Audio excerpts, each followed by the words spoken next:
এখন আসলাম জিলিপির দোকানে, এখন জিলিপি দেখবো, ইনশাল্লাহ আপনারাও দেখেন। কি ব্যাপার, জিলিপির দোকান খালি কে? বেচা কেনা কম নাকি? খুবই কম, ঠান্ডায় লোকজন নাই।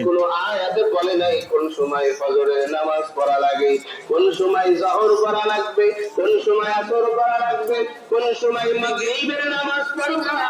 লোকজন কই বাজারে? নামাজ আয়াতের ব্যাখ্যা নাই, নবীজির হাদিস আমও করেছি মেলা করে কই লাইভ আমি ফেসবুকে ভিডিও করে না। দেখেন গাইস, আমাদের জিলিপির দোকানে শীতের মৌসুমের জন্য আসলে আগে যেভাবে মানুষের একটা চাপ ছিল সেই চাপটা নাই। দোকানদাররা হাত পা গুটিয়ে দাঁড়িয়ে আছে। দেখেন, আগে যে জিলিপির খামারে থাকতো সেই জিলিপিটা আগের মতো নাম নাই।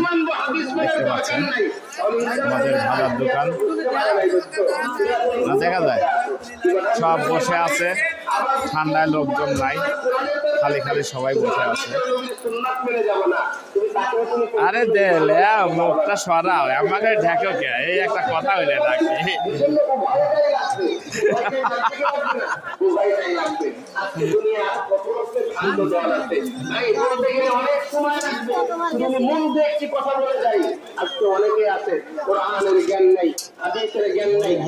ভাই ভালো আছো? আমি ভাই আলহামদুলিল্লাহ। ওয়ালাইকুম আসসালাম রহমতুল্লাহ বরকাতুহ। আমার ভাই জিলিপি কিনতেছে। এটা কি গুড় চেনি মিক্সার নাকি? হ্যাঁ, বিড়িটা থুয়ে লাও। এই যে আমি কিন্তু ভাইরাল করে দেবো না, কইলাম বিড়িটা থুয়ে মাপ দাও।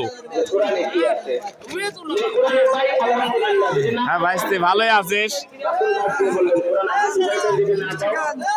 লেবো, আমি জিলিপি লেবো, এক চাল লেবো চিকন করে পরে, ঠিক আছে? হ্যাঁ, এই একটু পরে যাবো না। দেখেন আমাদের জালসায় শুধু জিলিপি না, এখানে ইনশাল্লাহ এই যে আমার সুজন কাকা আছে জিলিপি কিনতে। কাকা, জালসায় বইছিলেন, জিলিপি কিনেছেন? কতটুকু কিনলেন? 1.5 কেজি জিলিপি তো হবেনি। হ্যাঁ, 3 জন মানুষ নাকি আপনারা?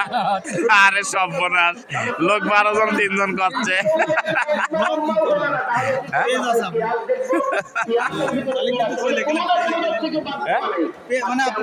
হ্যাঁ, পেজ আছে আমার।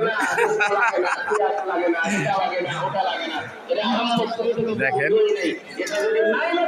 মিষ্টি, গোল্লা ঝোল, চমচম,